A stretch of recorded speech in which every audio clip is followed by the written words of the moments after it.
I'll definitely keep quiet for the majority and use Scott as the main guest kind of thing, and then I'll just chip in every now and again. Cool. We're live to the nation, or to whoever it is that we're live to. Good evening, Super League fans out there. Joining me tonight in the studio is Ryan, who's going to be a little bit quiet, allegedly. Is that correct, Ryan? I don't know, Hammer. Yeah, I'll try and keep myself to the minimum. But yeah, evening everyone. And Scott, you're joining us as well. Evening, guys. Great, thanks very much. Thanks very much for joining, guys. Short notice. Had a little bit of a well, I kind of knew that Jamie might not be 100% ready, but because apparently he was whatever it's called, that thing where you don't have to go into work, but now they've now they've dragged him in to do something, so unfortunately he couldn't make it. Up on the screen, well, the co-commentators won't see it unless they're looking, but for those of you watching at home, I've put up a big like community kind of slide thing. I thought I'd kick off with that, just as to now that everyone is so busy playing Championship Manager these days. Well, I thought I'd just share a little bit about what's going on. So I've got three things up there. I've got the Coaches Without Borders, so there's a save going around. I think Ryan's already had his hands on it.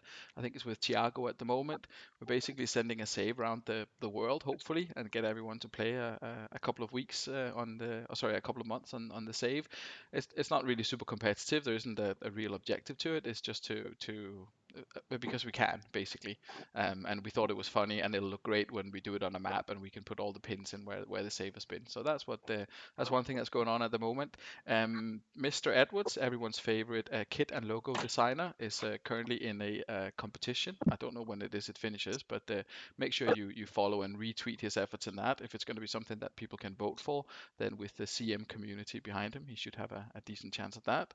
And then, as if it needs any further introduction, which it probably doesn't, Flo and Palmer have come up with the well, Flo came up with it, and Palmer graciously nicked the idea with the race, and everyone's doing fantastically well with Hereford. Some more well than others, but I hope you're all kind of enjoying that.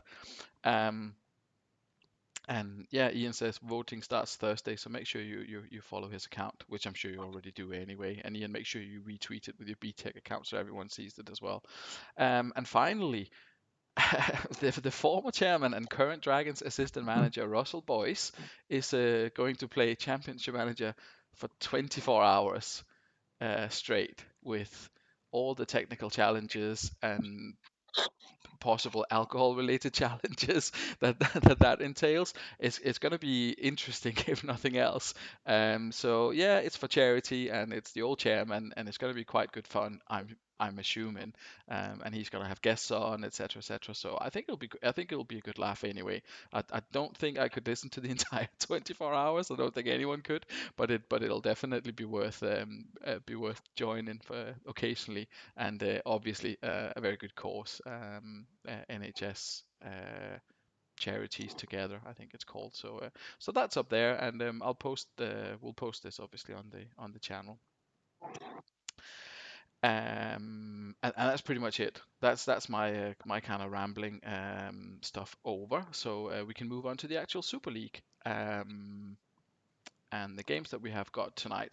First of all, though, let's have a look at the results from last week. Now that we don't do this kind of midweek review show at the moment, it maybe makes sense to look back on a bit of the action. And let me actually go to the guests in the studio first. So, comeback of the year, although the year isn't that long in yet. Chudley Cannons, Scott, what do you make of your comeback? You think it'll be bettered by anyone this season? To come back from 2-0 down to win 4-2, that was a quite impressive second half performance. Yeah, fantastic second half performance. To be honest, at half time I feared the worst.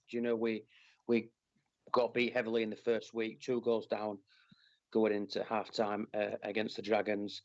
But I had confidence that we could score goals. I was just really worried about the amount of goals we're conceding. But I just think the intensity that the team played with in the second half just blew the Dragons away. And as soon as we got 2, there was only one team that was going to win it. So yeah, really impressive, really pleasing to get points on the board.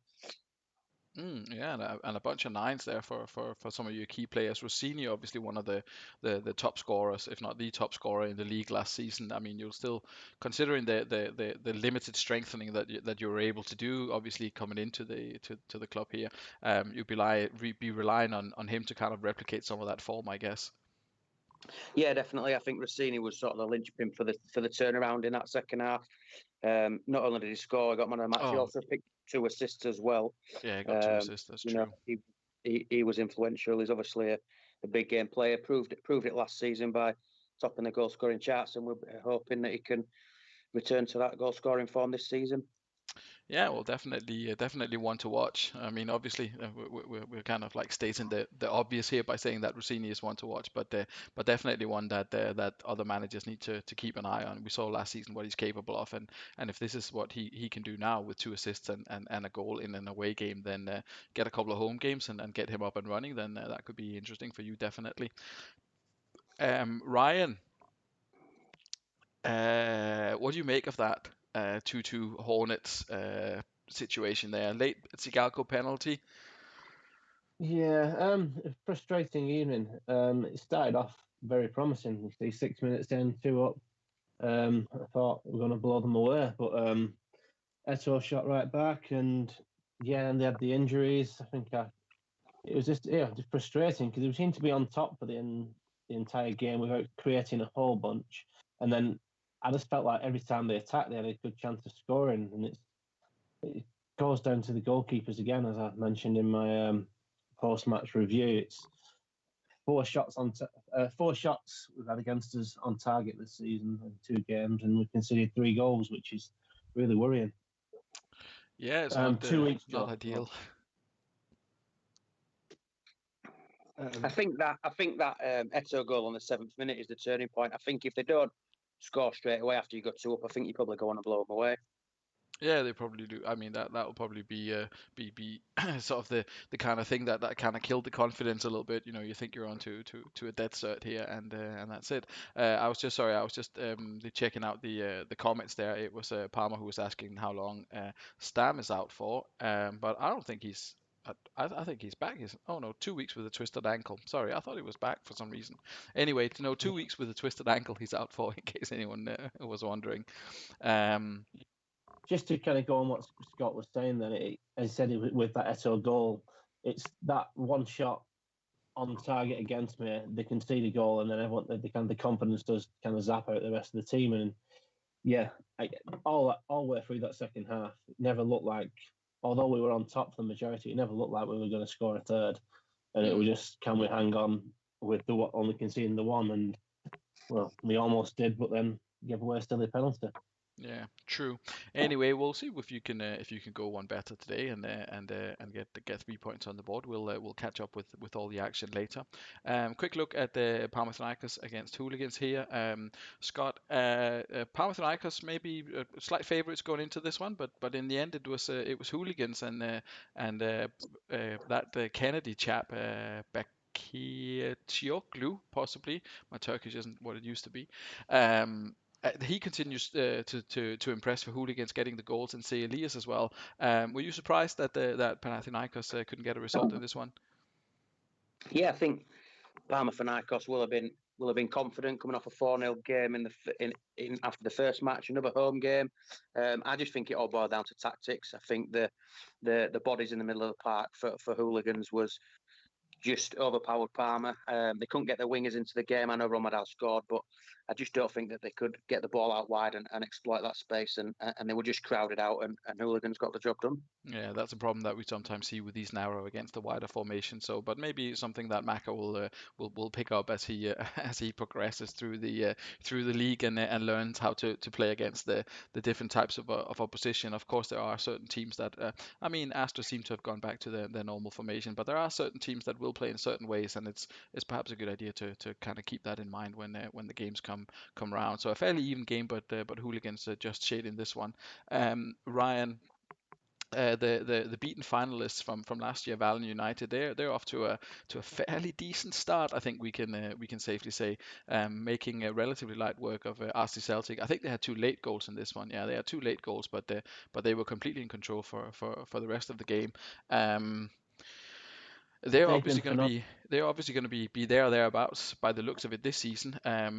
How have you rated their performance so far? I mean, they'll be on your radar obviously as a fellow title candidates.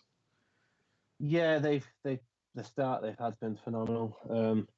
They seem to have not dwelled on that final defeat, and they've just come back and thought, right, we're going to go again. We're going to make sure we don't slip up this time. Yeah, he's got a fantastic team, and yeah, he's one of any team that they have come up against this season, they're going to be favourites. And to be honest, if I look at that 11 he's got 10 fantastic players and Nakata, who's all right. But then Nakata's getting man of the match and scoring goals and getting assists. And 2 assists, yeah. Yeah, so it's crazy. They're up against BTEC today, so that'll obviously be maybe a tough test for them. BTEC have started off a little bit different this season than they finished last, so that's good news for them. But we'll cover that when we come to that. We can maybe pick up BTEC quickly now. Scott, they had were perhaps a little bit unlucky not to win at home to Swindon Devils. Although Swindon had a couple of chances themselves, but 15 shots, 12 on target for BTEC, and they're still only going to get a 1-1. Ronaldo getting that equalizer. How did you see this one? Yeah, I think BTEC will find themselves unlucky not to come away with all 3 points. I think it's a good job FIFA changed his system, because if it had come with that no striker system 2 weeks running, I don't think it would have been the same result. BTEC have got a fantastic team on paper up there with some of the strongest. They've got strong wing backs, 2 fantastic centre backs. I think maybe just a 20-goal a season striker short from being in the top 2, if I'm honest. But yeah, I think BTEC will find themselves a little bit unlucky not to come away with all 3 points. Yeah. Ryan, Kieran Dyer. I mean, stats are looking good. What do you think of Kieran Dyer? I'm kind of on the fence. On the game, I think he's brilliant. He's one of the best in that position. Yeah, I'm a fan. He's one of those that Kieran just, Ian, when you inquire about some of his players, he just says no, and you don't even start the conversation. And Kieran Dyer is one of them. He can either play in that defensive centre or the right hand side. When I've had him on home saves, tend to play him on the right hand side. Yeah, for me, he'd be right into my team. No issue. On the right hand side. I was going to say that with his 20 acceleration, 20 pace, and 17 dribbling, maybe play him out wide. But I mean, obviously he's kind of spoiled for choice because Contra is not a bad option out there. 8.5 average after 2 games. So yeah, looking like a decent start. And Swindon, of course, Fife will be happy with having picked up 4 points in the first 2 games. So we'll see how he continues. What else have we got here? Is that all of it? Fife, he's going to struggle tonight. Well, we'll come to that. We'll come to that. As Athletic against Sloths, perhaps like not particularly surprising. Scott Astor, they've gone back to a super narrow formation after Alf had tried to play wide. He's gone back to what he knows best, and it seems to be working out for him. Something for the other teams to consider, maybe that both Astra and Hooligans have gone back to the narrow formation. Is that something that we'd see Chutley ever doing, or are you confident that your wing backs will prevail against the narrower formations? Narrow formations that can work in this game. They can work very well. I think it's all going to boil down to the players that you've got at your disposal. I think two of my better players in Agat and Baumer are wing backs, and I think we're probably going to have to stick with a wide formation. We could potentially squeeze a couple of others in there, a trial narrow formation, but while we've got our wing backs scoring goals and getting assists, that's something we'll stick with for now. But look, Vallen and Astor and Hooligans are all playing narrow formations. It's working. Again, it's about fitting the players into the system. If you've got the players to fit into the system, then yeah, it's brilliant. It's brilliant. It works well. But again, we've seen over the last couple of weeks, just how vital wing backs are on this game as well. So, you know, if you've got top quality wing backs, I'm not really sure how Andreas at Vallen gets Cafu and Lezarazu playing so well from their natural positions. To be honest, I've no idea. It baffles me, if I'm honest. You know, it looks perfect for those guys just to slot into the wing back positions and the rest stay the same. But he's made it work. He made it work last season. They were unlucky not to win it, and they've started strong this year. So yeah, you know, narrow formations can work. Yeah, and someone who's relying very heavily on their brilliant wing backs is Bolton manager Ryan Aldred and his Zambrotta and Dede combination. So I'm guessing you're going to be sticking with your wing backs. You've gone a little bit different this season. You've gone with kind of a flat three midfield, Ryan, but you're sticking with the wing backs, I guess, for now. Yeah, sticking with the wing backs. And I'm just saying it. The narrow formations to me, yeah, they were, but they're just a bit boring, aren't they? I mean, just if you put two teams up against each other all in the middle of the park, it's just turns out into a bit of a damp squib of a game. So I think it's definitely more enjoyable, a bit more fluidity, a bit more action when you get teams playing with wide players. It's that's my take on it. It's just a bit of a you can have all the best players in the world, but it's a bit of a boring game when you're playing down the middle. Yeah, I mean, I think it also depends on what you like to see personally. I hope that some people take that into consideration, the type of football they like to see when they put their teams together. But it's obviously, you know, it's a free country. We can do what we want. But definitely, if you have players like you do with Dede and Zambrotta, then and I think Scott with Bauma and people like that, then you'd kind of be silly not to really. But whatever works for you, obviously, is good. Tonight's fixtures, we've got Chudley Cannons at home to RC Celtic, Churchtown take on Dragons. We've got the Hornets against Astor, some Hooligans, Midlothian, Slough and Panathinaikos. Interesting lineups here. We've got Swindon against Bolton Phoenix, and then Vallen United against BTEC. As you're the co-commentators, we'll stick with my original plan to leave the co-commentators until the end, so you don't have your mood ruined until at least the last sort of 10-15 minutes. And we'll start off the show with a trip to Ireland, and we'll have a look at the Churchtown Massive against a Dragon Destroyers, I think. Oh, we need to do this.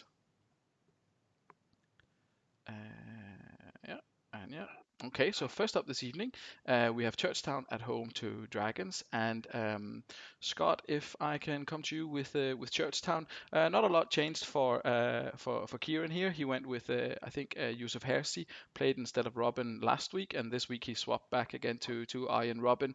How do you rate the Churchtown side and their chances this season? Yeah, Churchtown have got a fantastic squad. It's just full of star players all the way through. I'm glad to see Robin back for Hersey. Why you'd have Robin and leave him out, I'm not sure. But Kieran did say he wants to give Hersey some game time, so fair play to him for that. Narrow formation, but yeah, it's just full of quality. Those three central defensive midfielders in front of a solid centre back pairing and an experienced goalkeeper. He's going to make it hard for any team to break down. Ferguson speaks for himself. He pulls the strings and makes things happen. Robin is one of the best players on the game going into the second, third, fourth season. I'm not sure you're going to get the best out of him in the AMC role, but he will definitely contribute. And then that firepower up front is 100% going to score goals. So yeah, fantastic squad, fantastic starting 11. I think Churchtown are nailed on for a playoff place this year. Yeah, I mean, I can see that the Alphas already predicted a 3-1 home win here. Ryan, Dragons shaky start to say the least, conceded a number of goals. You surprised at that, considering that they haven't actually, although they have made changes, they haven't changed that much at the back. They've brought in one new guy, and that's kind of it.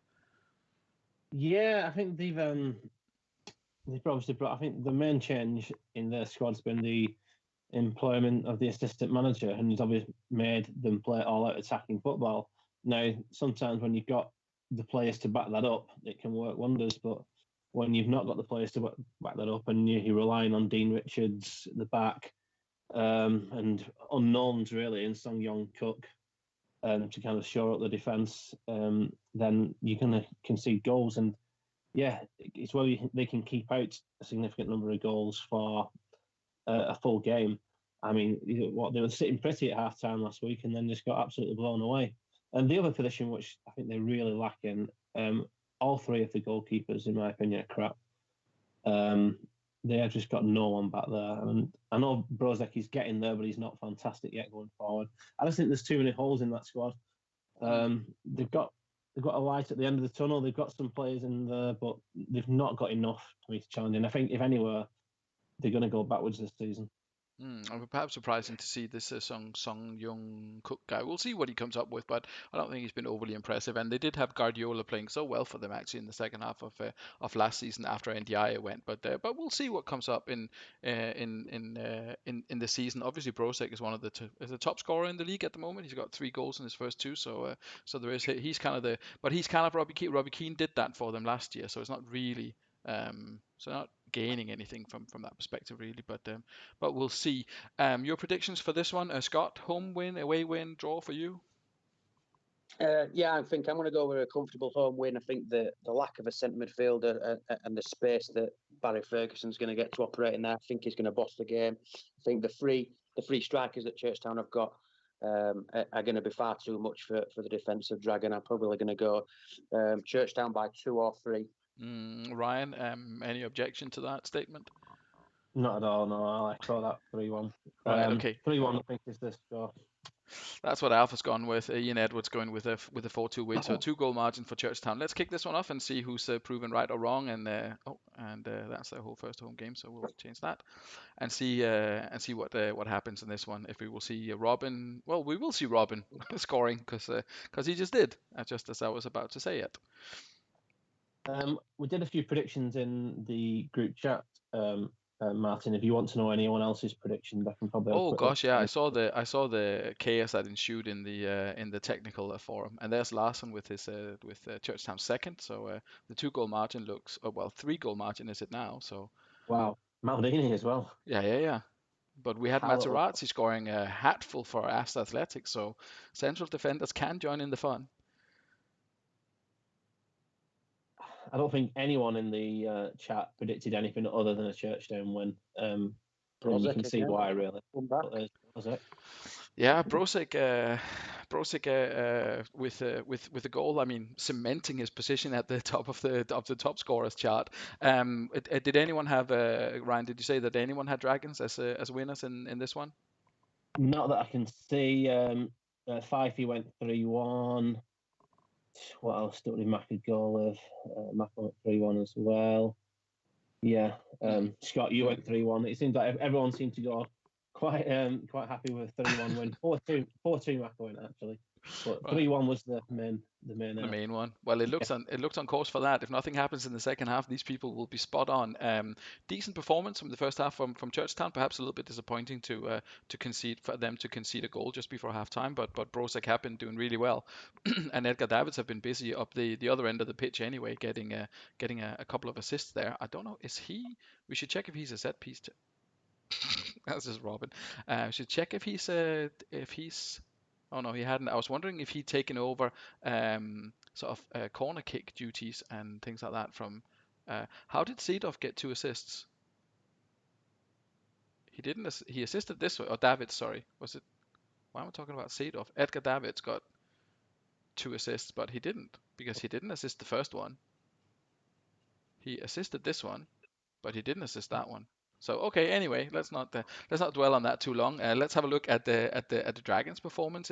That's disappointing, isn't it? Sevens, Scott, your thoughts? Brožek and Giggs, they get an assist and a goal, but apart from that, it's been a slim pickings for the Dragons.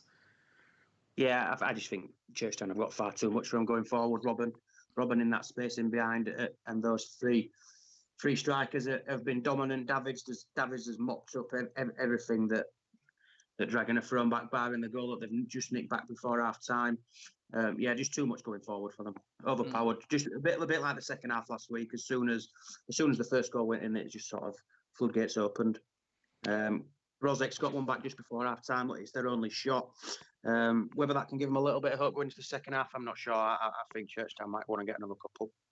Good conversion ratio though for Brožek there with 1 shot, 1 goal. Anyway, back in this one, Ryan. No, I think it'll stay 3-1 if I'm being honest. Champ has a way of kind kind of keeping these things the same after you've had an exciting first half. True. Let's see if that prediction holds true. Probably not. Yeah. I mean, they have been on the receiving end of a couple of comebacks now, Dragons. So it would be interesting to see if they could do the same themselves to their opponents. But I mean, with 20 minutes to go, it doesn't really look like it. You can see them scoring, but you just if they're going to score, they're definitely going to concede. It's just it's Yeah, one they're of those trying. things. They're trying. They've had a bit more possession. I just think that David's in that central defensive midfield role is just mopping everything up. He's just breaking it all down. And Olise Debe obviously getting on the score sheet there as well. So that's I mean, Van Nistelrooy didn't score, but the rest of the attacking four from quartet, is that the right word? The attacking quartet scored for Churchtown. So Kieran will And be that's happy with that, I think. It's just picked up everybody who predicted 3-1 that let go. Yeah, everyone predicted either 3-1 or 4-2. So everyone gets 1 point or 2 points if it was your banker. Oh, we're doing that now, are we? Okay, brilliant. I'll open it up to the public next week and start a We could have a bit of a prediction league or not a betting thing, but something like that going on. That's something maybe for I know Fifey does the prediction thing, but we could add to the fun there maybe. Who knows? If Ryan, anyone, do you wanna highlight anyone, or do you want to say good performance, Churchtown, move on? Well, it's one of those. It's a great performance from Churchtown. It's a disappointing performance from Dragons, but it was so predictable. Everyone said it before the game. Churchtown are too strong. I know they were fantastic away from home, but look at that 11. They're going to be strong at home this season.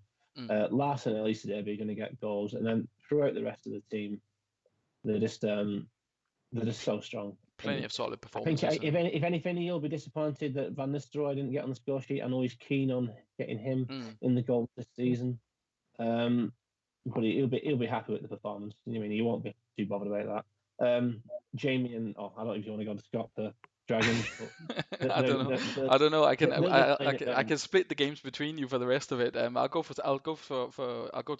Scott for the assessment of Dragon's performance. I mean, Tomasi doing well. I'll say one thing that stands out for me. If you look at line number 3, Song Yong Cook, he has 11 tackles and he won 1.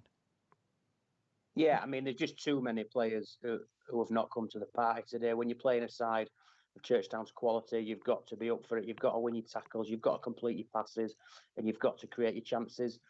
And you've got to take your chances. I mean, they didn't create a lot. Brozek's got a goal, but Viduka's been out on the piss again last night.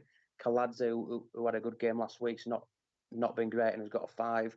The mystery man who was going to tear things up, Mr. Cook, was shit.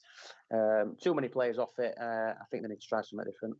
Not a single key pass between them as well. I know it's a difficult game, but that's they had 2 games maybe prior to this, which were kind of not winnable, but they were maybe a little bit easier than this one. This one is the first proper test, and I think they've kind of come up a little bit short in that one, unfortunately. I mean, Ryan Giggs and Tomasi still doing okay.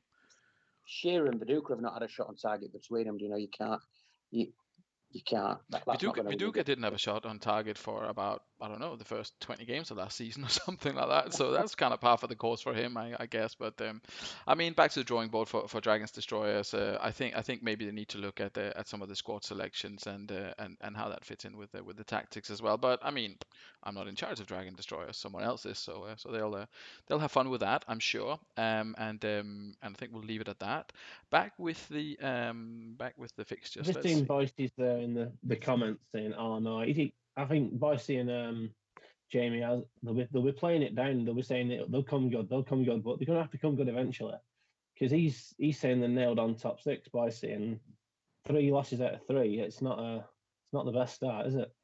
And 12 goals conceded in the process. That's maybe not the best, but yeah. I mean, it's a long season. There are 23 games to play after this, so yeah, it's a lot of things can happen. A lot of things can still happen. We are off to Norfolk, I think, somewhere around there anyway, for Hornets against Astor next up. Let's see if I can managed to get this one lined up correctly. Here we go.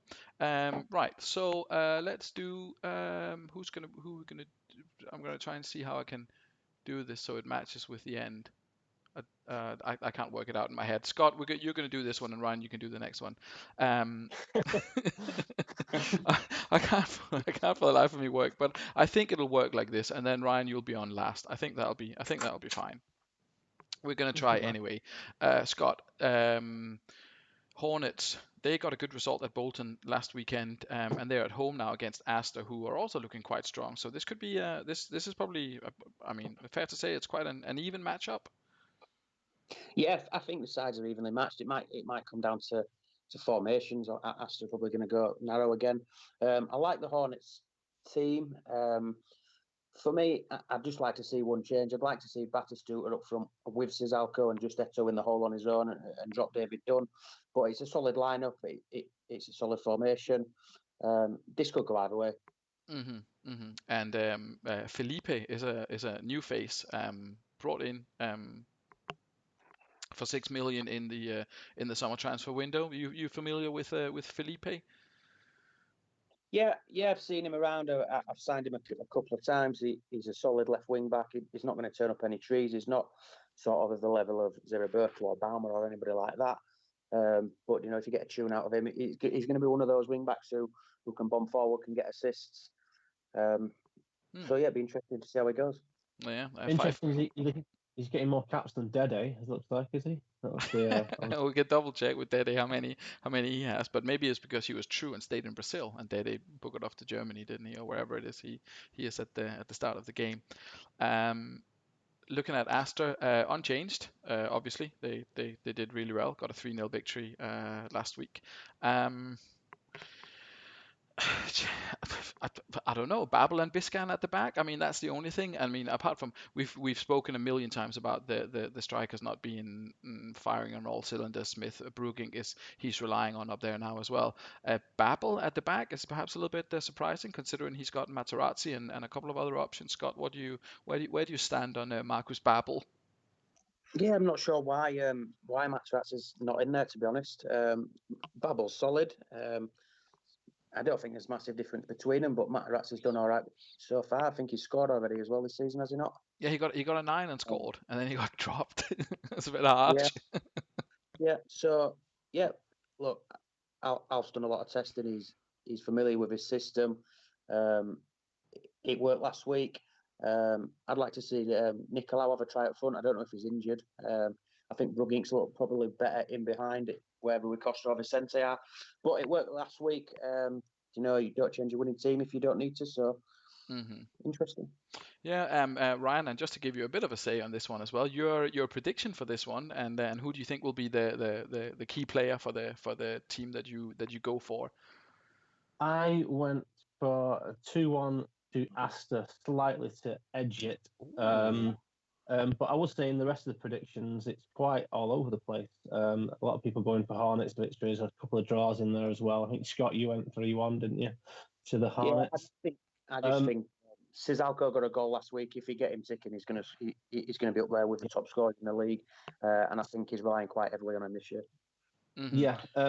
Who's gonna mastermind that away victory, Ryan? If you don't mind me asking. Javier Zanetti's his main man. I think his strength lies in the middle of the park. His strikers aren't great. His defenders aren't great. So he's going to need to have a lot of possession. Javier Zanetti's his best player. So he'll be the man. And Scott, man of the match prediction for you? I think Sizalco is going to get 2 goals, man of the match. That's fair enough. Pretty straight talking there. Straight talking. Let's see if he will get man of the match and a couple of goals. Early chance for Astor, definitely. Rui Costa, Smith, but it's Samuel Eto'o who opens the scoring for Hornets. Oof.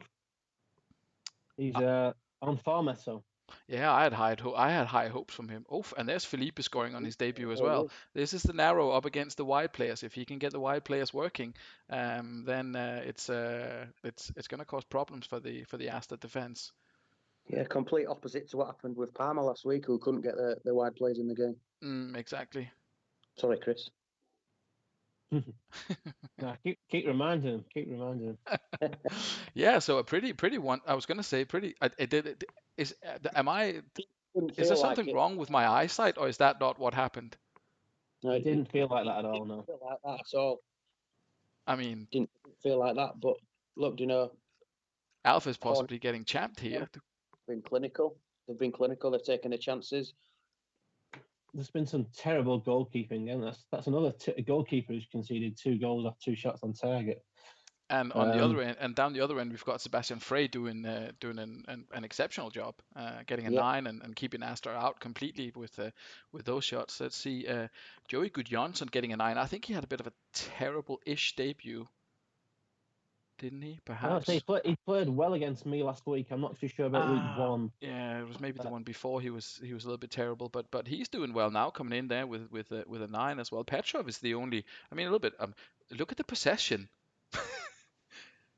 Petrov plays there In the middle of the park, and he's had 3 touches, has he?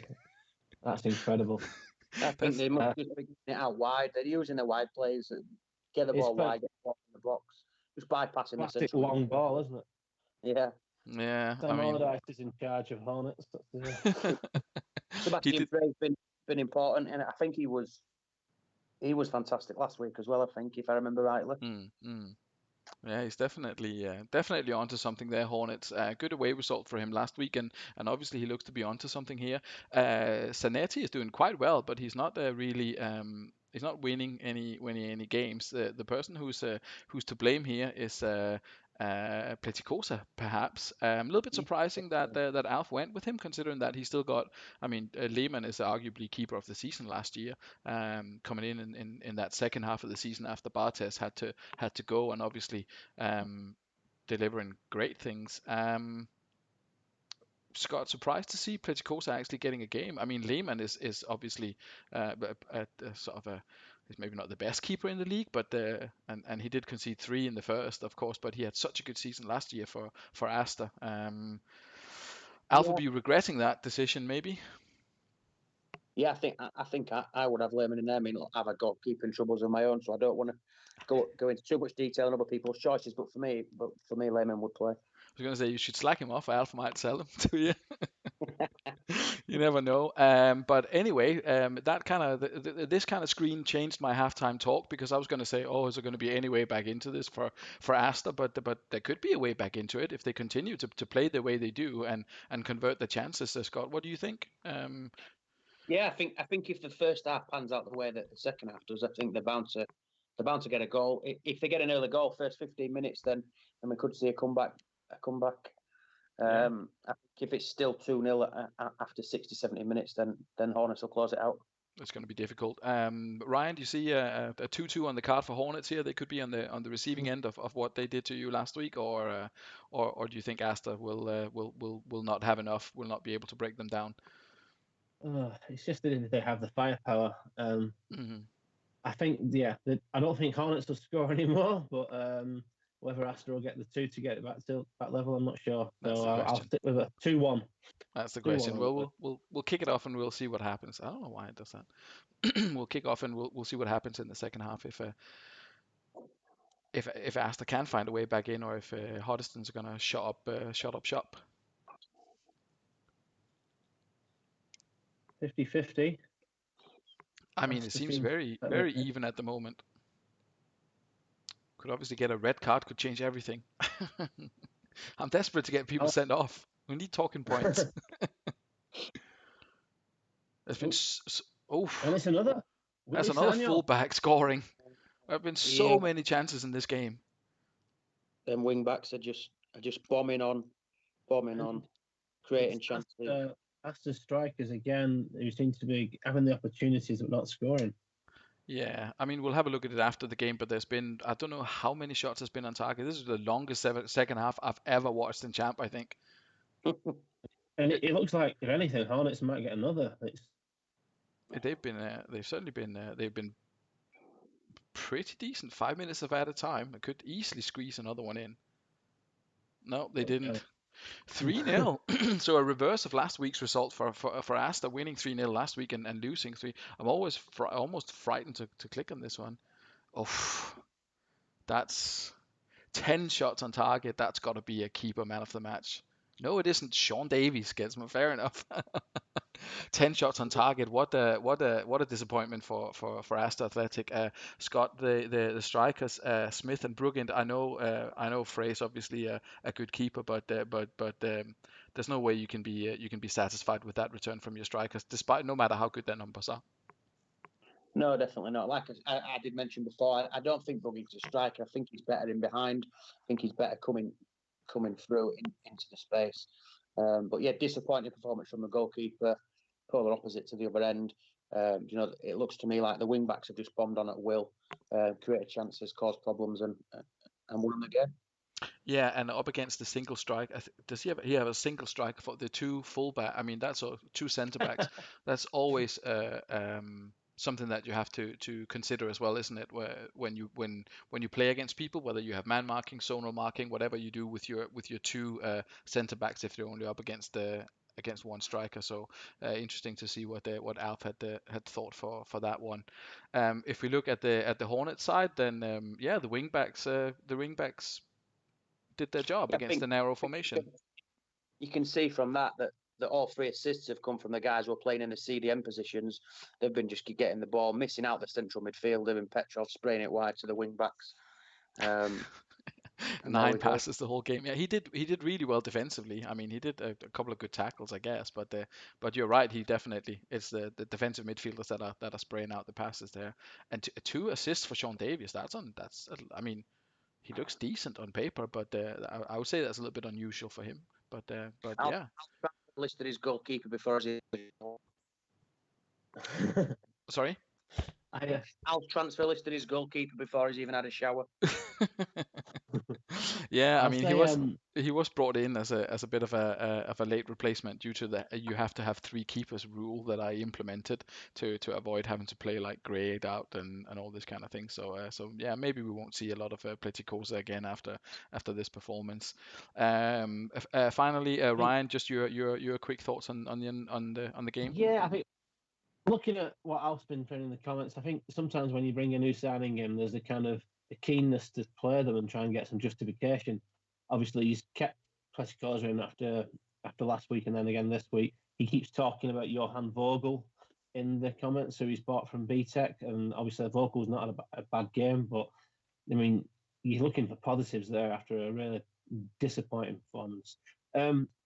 Yeah, and Sean Davis, really, he's someone who pre-Super League he transferred off Phoenix. I think we got him in the draft, and I never really thought much of him. Really, I couldn't really understand why he was in the draw, but kind of regretting that by how he's performed. And once again, you've really got to take your hat off to Craig, who basically puts the team out there, and it always seems to be greater than the sum of its parts. You can never write him off, can you? Because he gets results week in, week out, and even when on paper you think he's going to get hammered, he does it. Mm-hmm.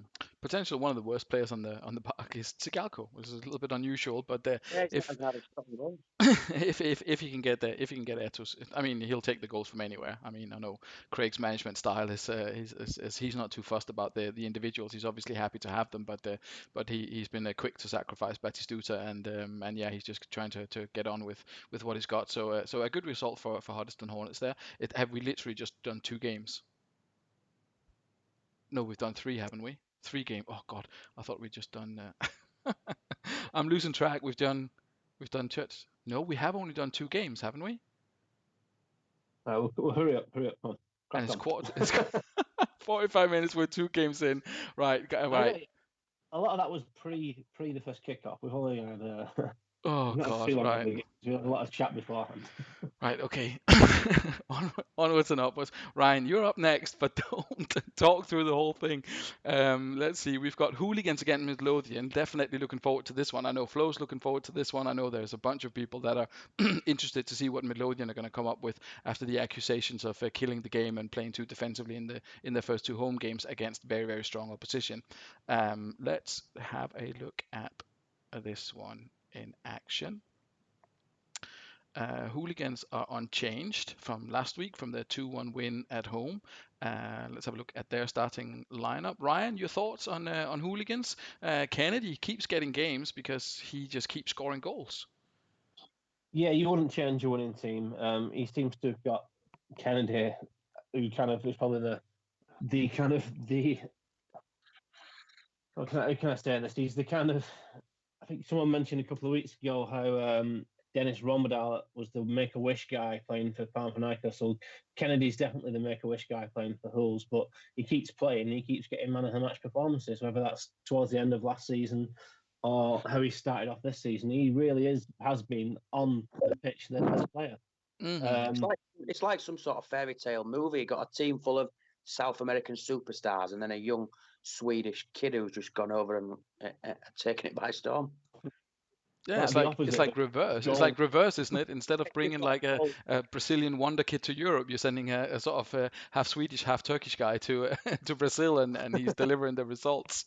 I've just noticed we've actually got there's actually a Turkish viewer, so I will not try to butcher the surname again when there's people who actually knows how to pronounce that are in the audience. So we'll leave it at that.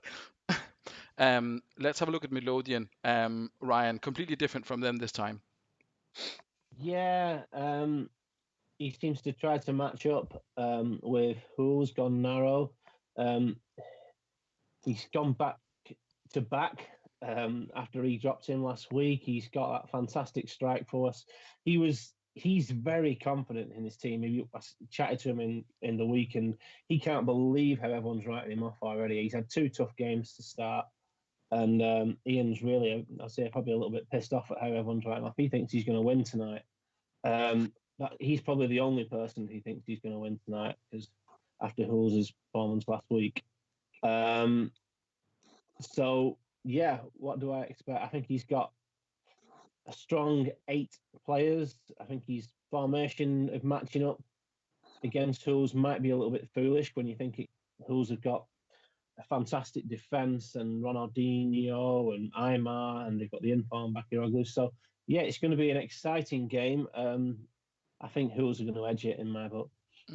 Well, it'll be interesting to see if they can get a result away from home, Midlothian. Scott, just your quick predictions on this one. Midlothian away win possible, or Hooligans too strong at home?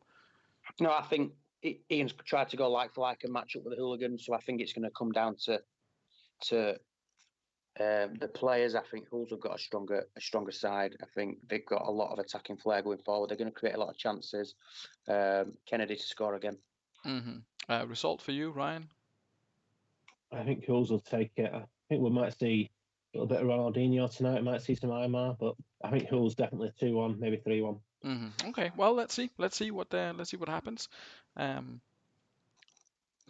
It's the early chances for Hooligans, but Mpensa with a soccer punch. Yeah. And Christian Vieri, they're not holding back. Whoa, oh my here goodness. we go. Jesus. Ian's going to be handing it to us, Leicester. He is. Christian Vieri's turned up to the Super League. Yeah. I mean, I think he had some doubts. He had some doubts with the whole kind of swap deal with Vieri going in one direction, and is it Kessman that went to Sloths instead? I mean, Alf tried to reassure him by showing him this kind of CM scout thing, and Vieri is like, there aren't many. On the game. There aren't many higher rated players, never mind strikers, in the game, and certainly on the transfer window, of the players that change clubs, he is like head and shoulders above everyone else who changed clubs during the actual transfer window. So if we can see him on top form, which we didn't see at Sloss last year, then Midlothian our fans are in for a treat, I think. That first half performance.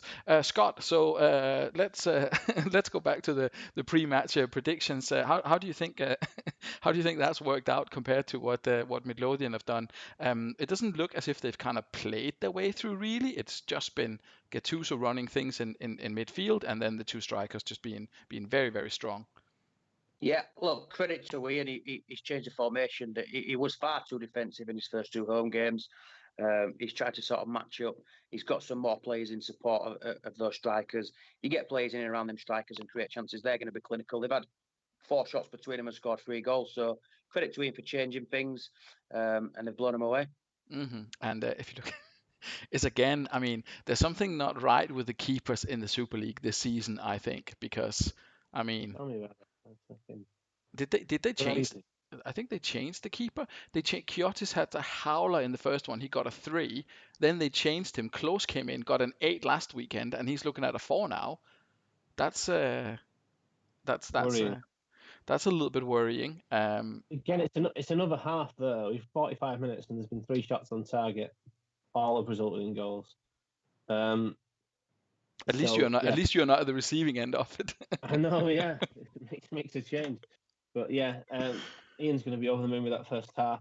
And something I didn't pick up on before the game. It seems like I had another look at Ian's starting 11 there. It seems he's put his best 11 out in the best positions to an extent, which is sometimes he's been guilty of kind of putting square pegs in round holes. So I think he's maybe without.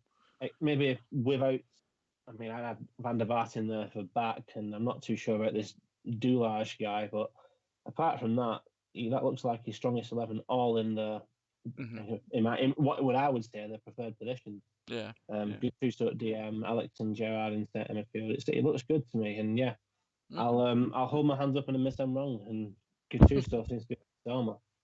Yeah, well, we'll see what happens in the second half. It'll be interesting to see. I'm not going to ask for predictions because we'll see. We'll see what happens in the second half. It looks as if Midlothian are pretty much unstoppable with the form that Stefan Klose is in. But let's see what happens here. I mean, they're in there early with the chances again. It certainly looked as if they were trying. Do either of you two ever sub your goalkeeper if they have a nightmare? Oh my God, here we go. Oh my goodness! Is it gonna be?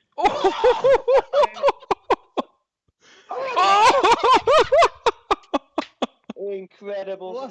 What the hell? Right, apologies to anyone listening for the lack of commentary and general screaming there at the end. Oh, Paul's going to be gutted. 10 minutes. Oh, that's super painful. Oh my goodness, I was already losing my voice here. This did not help at all. That got a little bit exciting at the end. I think we can safely say. Where do you even start trying to analyse that? We start by saying that this is the worst goalkeeping display in Super League history. By so many country miles that we're in, like, I don't know, Wales or something like that. It's unrealistic to have 7 shots on target in a full game, 3 shots for one, 4 shots for the other team, and all 7 go in. That is a tragedy of goalkeepers. I love how the penalty decision had to go to the linesman as well. Yeah. A bit of tension at the end. I was like, what is this? It was completely wild. Ronaldinho, Aymar to Ronaldinho, and then Salas to Ronaldinho. And then, for some reason, Alex was pushed by Emerton. And then, Mpensa made no mistake in scoring the penalty. So that was pretty wild. I'm not even sure Mpensa is the dedicated set-piece taker. I think I might have forgotten to change that. So so that'll be interesting. Performance-wise, I mean, how do you get a 6? They have 4 shots on goal. You concede all of them and you get a 6. How is that a thing? It's just one of the flaws in Champ. Sometimes I say I don't trust the in-game ratings all too much. I'm more about how the team's performed overall when you've been in the team. Because sometimes I get players and they get 9s, and you just think, I haven't seen their name flash at once, and we've been beat 2-0. So you can only kind of pay so much. You can only look at it so much. So obviously, you're going to get high score if you're a striker and you've scored goals, but you can see there that Stefan Klose has been absolutely terrible. And he's apparently won a header, has he? Yeah, 2 headers. 2 headers. He won 2 key headers. I don't know exactly what that means. Samuel has done pretty. I mean, all of his defenders have done pretty well, apart from Brett Emerton, who's let the side down by not completing any of his tackles. But apart from that, they did okay. Rocky Santa Cruz, who arrived from Ardsley, obviously not done a fantastic job. Salas getting 2 assists for that. That's pretty good going for them. But yeah, I mean, a couple of defensive howlers. I'd say Emerton and Close are pretty much at fault for that. Saul Campbell not impressing anyone either, but at least playing kind of okay. Let's have a look at Midlothian, because they are, after all, today's winners. Magnus Hitman getting a little bit more of a realistic score. Sorry, Ryan. Sorry to interrupt you. Just like Stephen Close needs to start using his hands rather than his head. Yeah, that's probably. I'll let Scott go on Midlothian. Sorry. Oh, it's okay. I think I've assigned you to the full game. I just keep forgetting what I'm meant to be doing here. Yeah. I keep swapping. So, but yeah, no, take it away, Maestro. Well, before the game, I mentioned Christian Vieri, and he's come up with the goods tonight. Absolutely fantastic. 2 goals and an assist. He's other striker. I think that's what you want, kind of pre-game. You want the win first and foremost, but you also want your strikers who you had the faith in to put up front to get the goals, and that's what happened tonight. So yeah, he'll be over the moon, especially with kind of Vieri, who's kind of put a lot of faith in after that transfer.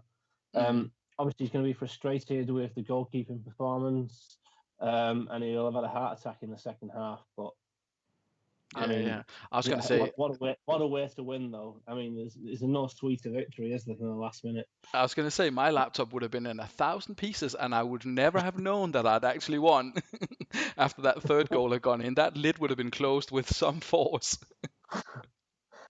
So yeah, but a great result, even if it wasn't a great game and goalkeeping performance. Certainly the end of it was spectacular. Scott, your final thoughts on this one? Yeah, look, I think food for thought for Ian. I think he's probably missed a trick in his first 2 home games, not being a little bit more adventurous. When you've got players up front who are as clinical as those guys, I think on reflection he might have been a little bit more attacking in his home games. But great to get his first win. He said he was going to win. He's done it. It's been an exciting style. Great for the guys who are watching. Apart from the 2 managers. Yeah, heart attack moments there, definitely. So that was super exciting. Let's see what we've got coming up next. Sloths against Panathinaikos, will that be our next? I think so. Yes, Sloths against Panathinaikos will be our next game. So let's take that one. And Scott will come to you for this one. Sloths, they've gotten off to we'll have a look at the league table. They've got off to a terrible start. I mean, they're the only team that got off to a worse start than Midlothian, and they've had on paper slightly easier games, perhaps. I mean, Astro is not easy, obviously, but they need to start picking up some points, don't they? He's changed it up a little bit, the tactics. Maybe listening to a few of the comments from the show last week, maybe to pull the wingers back a little bit, but. It's still going to be a big ask against Panathinaikos, isn't it? Yeah, definitely. I think, well, it's tough. You've got 2 strikers in Crespo and Kesman who are up there with the best strikers on the game, but you've got to be able to create chances, and you've got to be able to stop them going at the other end. They've not scored a goal yet. It's going to be tough for them. The back 5 on paper, the names look okay. But I just think that Pastor Blue and Dai are probably better a little bit further forward in the DMC role. It'll be interesting. It'll be interesting to see. Yeah, let's see how it pans out. Mm-hmm. And with regards to Panathinaikos, so unchanged. Because I think Maka felt that it was against the narrow formation that he suffered last week. So obviously playing someone who plays wide, he's kept it wide for this one. He'd have been perhaps a little bit disappointed to have lost last week to Hooligans, and definitely looking to bounce back here. So who do you think are the key players for him in his attempt to do that? I think his centre backs are going to be key. They absolutely bossed the game against Chudley in the first game, won nearly all the headers, nearly all the tackles. I think if those guys keep Kesman and Crespo quiet, then with the attacking quality that they've got in the wide players, Nedved, Riquelme, and then obviously Sand and Trezeguet will take the chances if they create them. So I think this sort of depends on if Palmer are solid at the back. I think they win, they keep a clean sheet. I think if Sloss get an early goal, then it could be interesting. It'll definitely be keeping it interesting, but we'll see how it kind of pans out. Results wise, Ryan, do you see Sloths getting anything from this one? Rob will be desperately hoping that he gets some points on the board. Yeah, I quite. If I hadn't seen his team, I'd have said not much of a chance. But I've just looked at his team, and he seems to put the right players in the right positions, really. So I'd say he's got a chance. I will still edge for a Panathinaikos win, though, so I'll go 2-1 Parma. And Scott, your predictions for this one? Could the Sloths pick up their first points of the season, or will Panathinaikos have a little bit too much for them? No, I'm going to say I'm going to agree with Ryan. I'm going to go with 2-1. Well, let's see. Only one way to find out. And it's a decent start from Panathinaikos, I think, creating a couple of chances there. But Jesus, we've seen a goalkeeper make a save. I was going to say that the Day has had a couple of decent saves. It looks as if he's gonna be kept busy if the beginning of the match is anything to go by. Yeah, the Sloss are getting hold of the ball. That looks like they're trying to push forward. Yeah, they are getting a. I was going to say they're not. I don't want to say it, but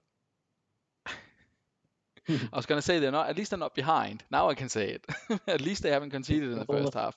Yeah, look, they've given themselves a chance. They've not conceded. They've still not scored a goal yet. You know, their forward players are not particularly playing well. The goalkeepers potentially kept him in it a little bit, playing an 8. But I think he'll be disappointed that his attacking players at Ballack, Crespo, Kesman, you know, are not creating much. Kesman's had a couple of chances, but Crespo's not had a shot. You know, difficult to win when your 3 sort of key players up front are getting 6, 5, and 6, isn't it? 3 shots, all 3 on target. To be fair, I mean the better conversion rate than Panathinaikos. With regards to Panathinaikos, not much better really looking at them, apart from the fact that I mean they've had more shots, but apart from that, nothing really to write home about either. A bit of a damp script that first half. Yeah, not a great deal going on. Joe Cole's had a few chances. He's getting on the ball. He's trying to make things happen. Again, another goalkeeper with an 8. It's incredible to see after the last game we've just seen. Yeah, and a fairly decent goalkeeper performance there. Someone was asking who David Day is. He's from, I can't remember the name of the Pistoiese in. I think he's maybe in Venezia in a later version of the game or a newer version of the game. But he's a bit of a talent apparently on the game. But if Alf hasn't heard of him, then maybe not so much.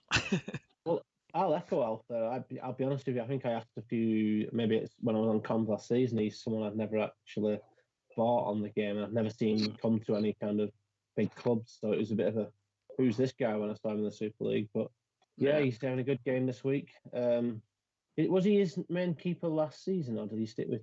Did he just come in for Taibbi this year? I think Taibbi did most of the games last season, and he sold. Did he not sell a keeper? Oh, he sold Buffon, didn't he? Yeah, I feel like he did. So I think he did the first, and then it was Taibbi, and now this Italian. So he's on his third Italian keeper. So yeah. Predictions for the second half. Things can only get better. Yeah, I think one goal could nick this. One goal either way. Ryan, I'll edge me better. Say Parma. Yeah, Ryan, you still sticking with Panathinaikos to run out winners, converting one of their chances in the second half? I probably if you're asking me afresh now, I'd say no. Mm-hmm. But we don't get many 0-0s in the Super League, but let's see if tonight will be one of them. Surprised that Crespo is doing relatively poorly, I think.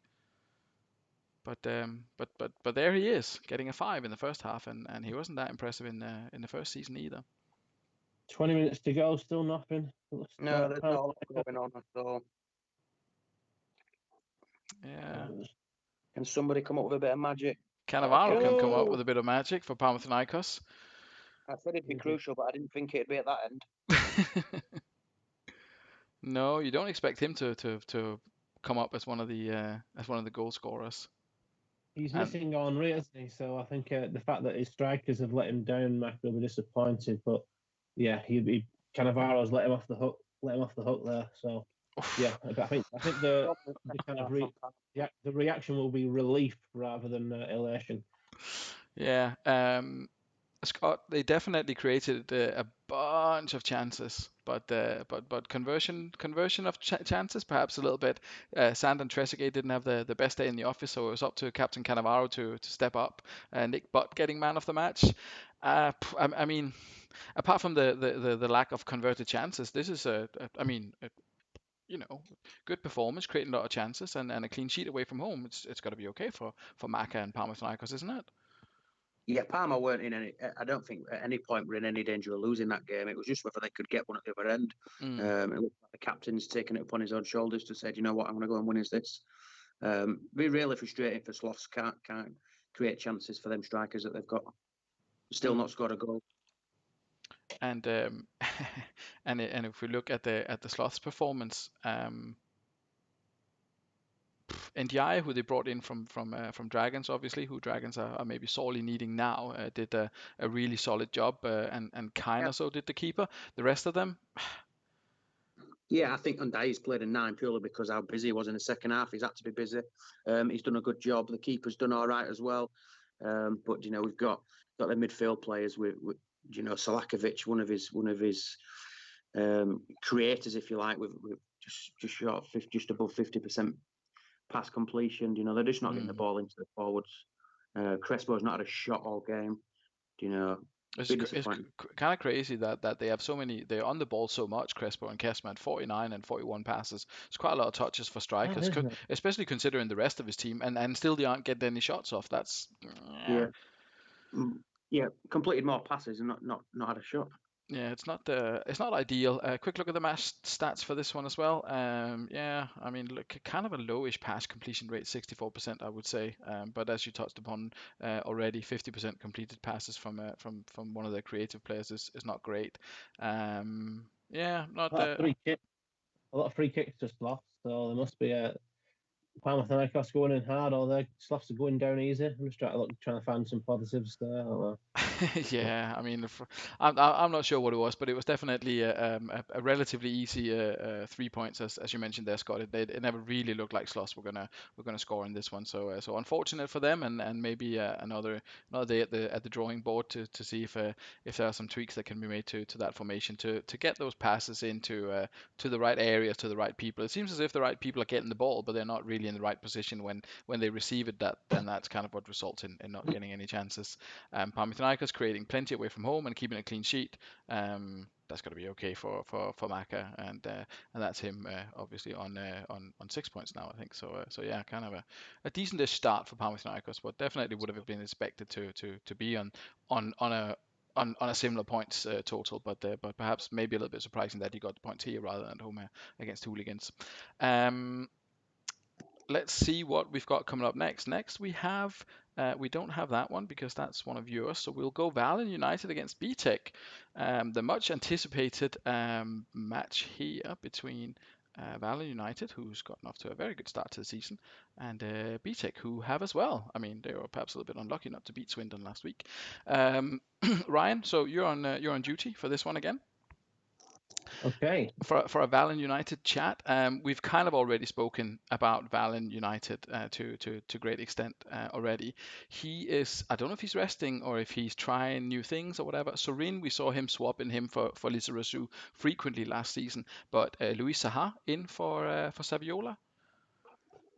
Well, if Saviola's fit, then this just screams of confidence at home and thinking, if I lose one of those two strikers, I'm going to need my third choice to be fit. He obviously doesn't see BTEC as that much of a threat. There's a bit of a kind of a knock on the away team, but the rest of the team's strong as ever. Yeah, Saha's not a bad number 3, is he? Yeah, let's be honest. He's. I think you alluded to in your preseason chat is that Vallen are probably one of the only teams who do have an absolutely quality replacement in every position. I mean, if you look at what he did, I mean, he came in occasionally last season. He didn't play much, but he scored 4 goals in 5 starts and 750 average. It's not a bad super sub to kind of have. I know he got like obviously more goals out of Saviola and Shevchenko as you would expect, but if you wanna have a backup, then it's not bad. Yeah.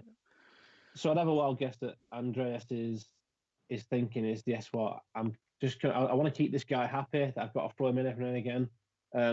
They'll be the same with other players. So when he has a home game, I think he'll go, I'll chuck this side and chuck this side. What he doesn't want is a really happy first 11 and a frustrated squad. But as he's already alluded to in the comments, he's got one of the happiest squads on the games apparently. So yeah, I mean, I kind of promised to do that, and then I forgot again. You can't see it in here, can you? No, I promised to show the squad. If you click on. Oh gosh, yeah, I can just click on one of the players and go back to the club. Yeah, you're right. There we go. Yeah, a happy camp. Everyone. A happy camp in Sweden for 6 players on superb, and then 9 on very good, and just a couple of guys on okay, and they aren't playing. So there you go. That's stuff to dream of, isn't it? Really. Yeah, I mean, he's Daniel Bonero is the one that I'd focus on and say, what can we do to get him happy? yeah, but he did. Maybe he doesn't need him. I don't know. Maybe he'll get a chance as well. But maybe BTEC is a little bit of a too big a mouthful to play unhappy players against. So BTEC pretty much. I can't remember what changes were made. Ferdinand came back in. That's right. I'm not sure if any other changes were made to the lineup from last week.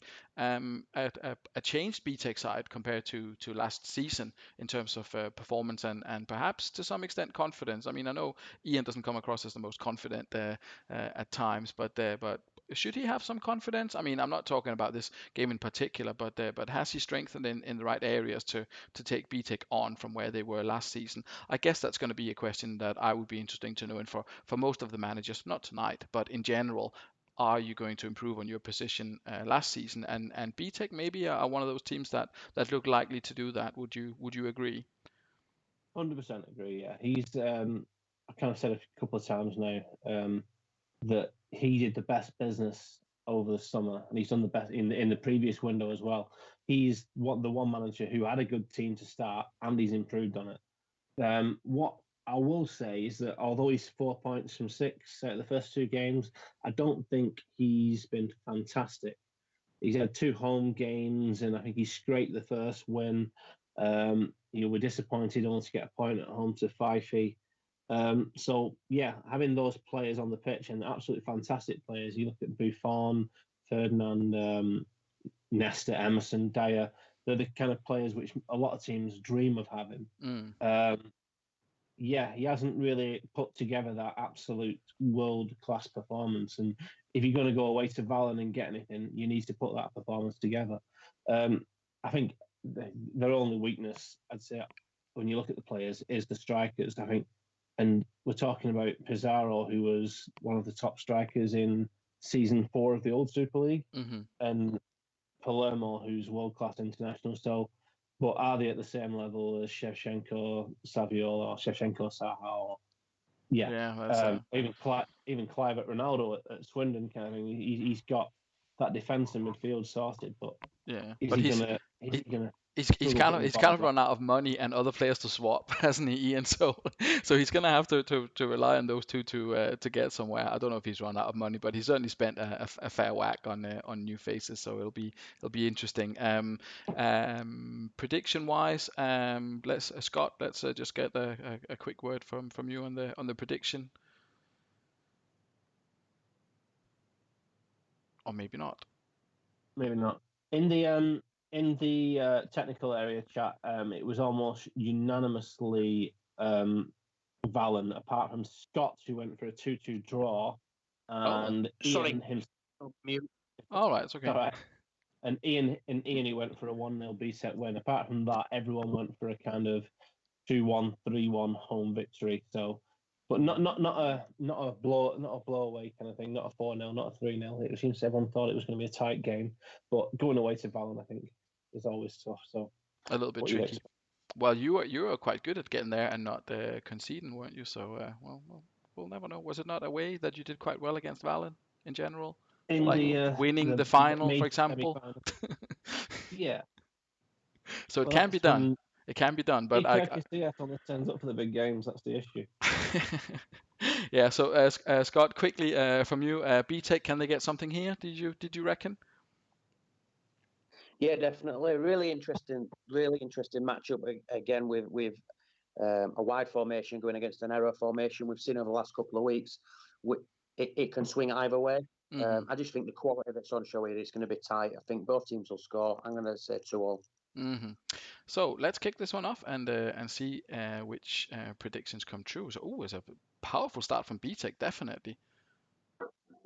Couple of good chances for them created early on in the first 5 or 6 minutes, but they failed to capitalize. So that's going to be interesting to see if they will live to regret that, perhaps. The Shevchenko. Oh no, it's not. Disallowed goal for Shevchenko. What I will say is that BTEC are one of the few teams that you wouldn't be surprised if they got a result away. You'd be surprised. I mean, there's a lot of teams if they got a result away at Vallen, you'd be like, what the hell happened there? Mm-hmm. You wouldn't be too surprised with BTEC. They've definitely got the players, but Shevchenko kind of he's on wrong. He's such a fantastic player. Yeah, so first half, fairly even, fairly quiet. I think we said last season that Vallen were a second half team, so they've still got some ground to cover in order to see this one home. Not convinced about the headers, but yeah, it's been a tight one, definitely. Totti, still struggling to get a brilliant tune out of him. Roy Keane already on a yellow. Do you see any kind of dangers or potential slip-ups here, Ryan, for Vallen that they need to be careful with in the second half? Well, as you say, it's a tight game. That first half seemed to go by very, very quickly. Yeah, it looks tight. I was looking across a few of the stats there. They haven't created much, and they've been lucky that Shevchenko's been there to kind of put the ball in the back of the net when he's had the chances. So if those chances fall to someone else, they might not score again, and BTEC could come back into it. But yeah, I mean, they're at home. They've been solid, as you alluded to. They generally improve in the second half. So Andreas will be happy. I think this will be one of the teams he would have not been looking forward too much to playing. Mm-hmm. So yeah, he's got a 1-0 lead at half time. He'll be chuffed with that. BTEC, on the other hand, struggling a little bit in terms of, I mean, the performance, the stats looked similar, 4 shots, 2 on target, but performance-wise, they seem to be a little bit behind here. Milevsky, a little bit surprising that he's getting a 5, but then it maybe it's just because he's not involved in any tackles. Rio Ferdinand only getting a 6, not winning his tackle either.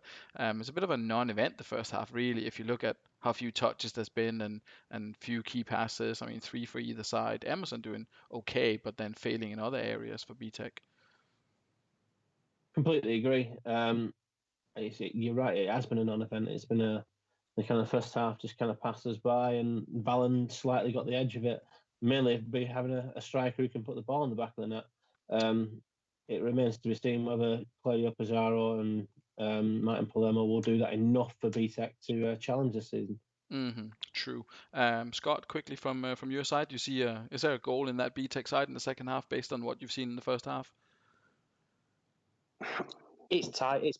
I think we knew it was going to be a tight, nervy affair. Vallen have been solid.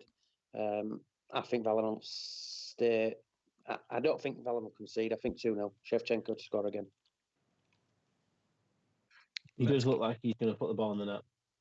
Let's kick it off and see what happens. Did that not happen? Oh, there we go. It's like there's more happening. Yeah, BTEC are having a go.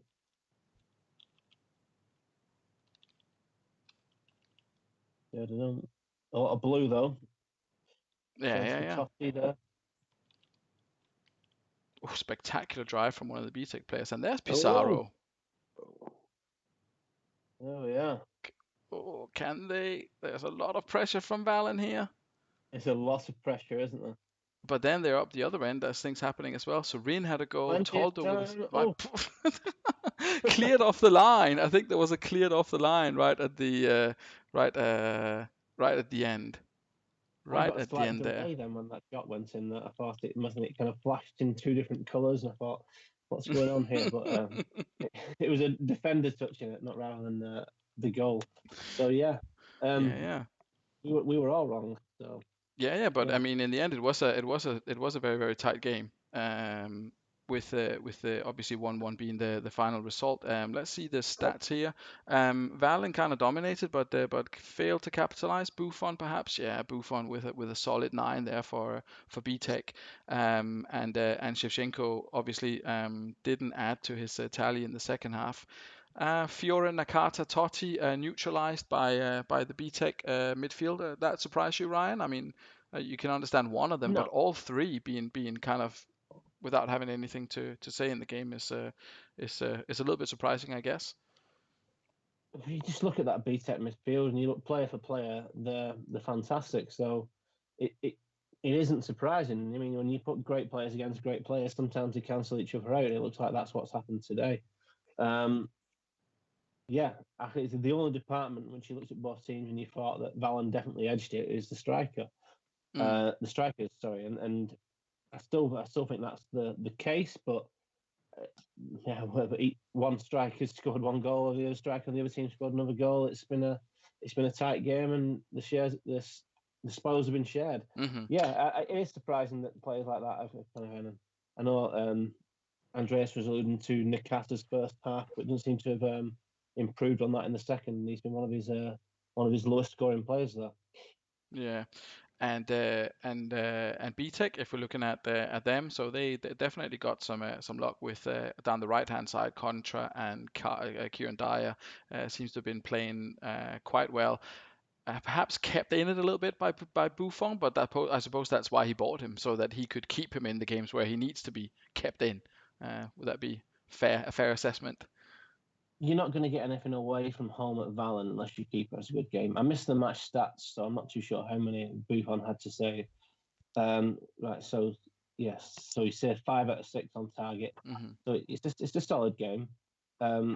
Yeah, so yeah, as you alluded to, Contra and Nesta have also played well. It seems that it doesn't look like VTEC have created too much, and yeah, Pizarro's taken his chance. So yeah, I think he's got 4 points so far. 5 points now, sorry, so far, Ian. And I think this will be the sweetest one, definitely. This is 1 point away at Vallen's worth more than the 4 he's had in the previous 2 games, definitely. Yeah, I mean confidence-wise as well for the team. I just wanted to see who cleared something off the line right at the end. I'm sure someone did anyway, but maybe it doesn't tell me. Oh, okay. I think something. Oh, well wide. Okay. Anyway, I was just curious. Scott, and as you mentioned, it looked like a tight game, and it definitely was in the end there. The result cannot come as a huge surprise, but who will be the happy of the 2 manager with this one? It's got to be BTEC, hasn't it? Yeah, definitely. BTEC will definitely be happy to take a point trailing at the break.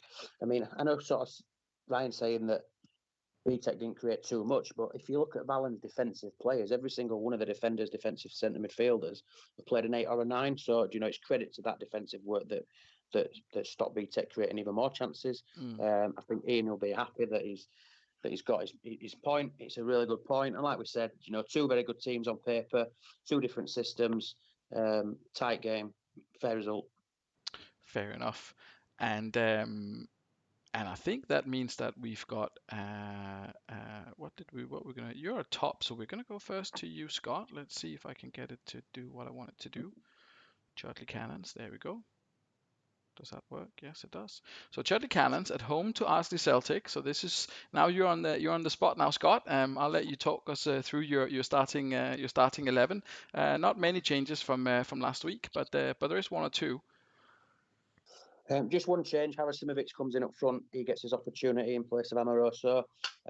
We stick with the same formation. Fantastic second half performance last week. The wing backs were key. Mark Kerr got a goal to get things going. Baumer was solid. So hopefully we can score first tonight. We can not concede early and make the job a little bit easier for ourselves. We've conceded early. We've conceded in the first half. First 2 weeks, we don't want to have to come from behind every week. So to get a goal early will be would be very nice. And Estebaria got a lot of stick after the first half of the previous week's games, but I think he got a goal and did relatively well in the second half. Any considerations on keeping him in, or maybe using Gallardo, or are you quite happy with Estebaria the way the things are at the moment? Well, I think I've got a couple of formations that I can use. I'm happy with this one at the moment. Estebaria is a fantastic player on the game. He can play wide right. He can play through the middle. We'll stick with it for now. We've got options. I think Gallardo probably better coming from a little bit deeper, in my opinion. But look, it's not something to discount. There's opportunities to mix it up, but for now, we'll stick with it. Arsenal Celtic, if we look at their tactics, unchanged, I believe. Tomadera, Morientes, Tristan, Nikiforenko is a little bit of a scary, impressive strike force. Anything in particular that concerns you in that Arsenal lineup?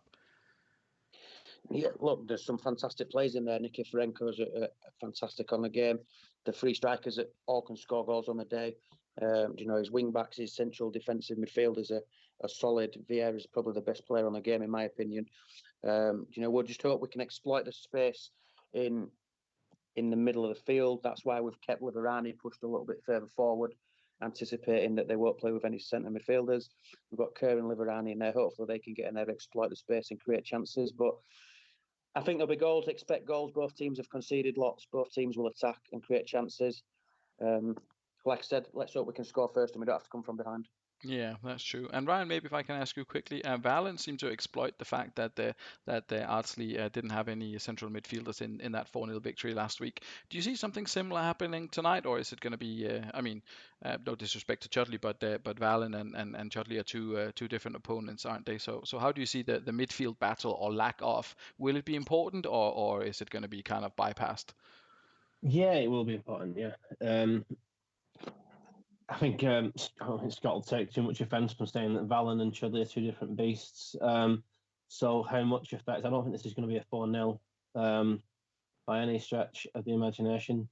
The lack of balance in the Ardsley team really does worry me, kind of thing, because they've definitely got players in there. We all know what Madeira, Tristan, Nikiforenko. We all know how good these players are. But it just seems to, that big gap in the middle of the park. And yeah, Scott's got two fantastic midfielders there in Liverani and Kerr.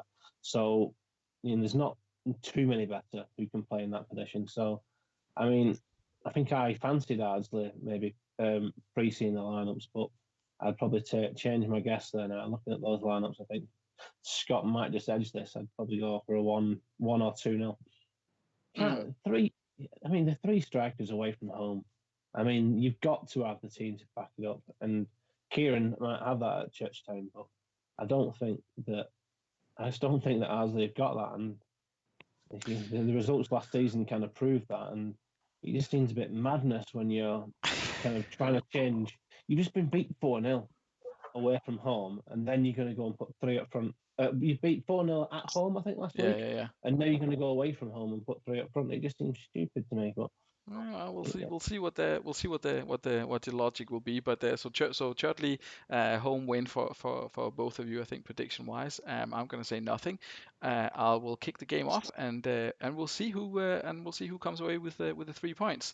There's a lot of love for goals in the comments. 3-3 from Ian. Neil says 6-5 to Ardsley.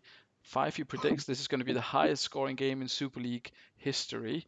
Let's see if it's going to be heart attacks and screams and shouts all around. I think it'll take a lot to top that Hooligans Midlothian game, but let's see. Oh gosh, those colours hurt my eyes. It's been fairly active first 5 minutes. There's been chances galore already. So if they start converting, then definitely it could be a high scoring one. Baumer from I think it was a drop from the keeper.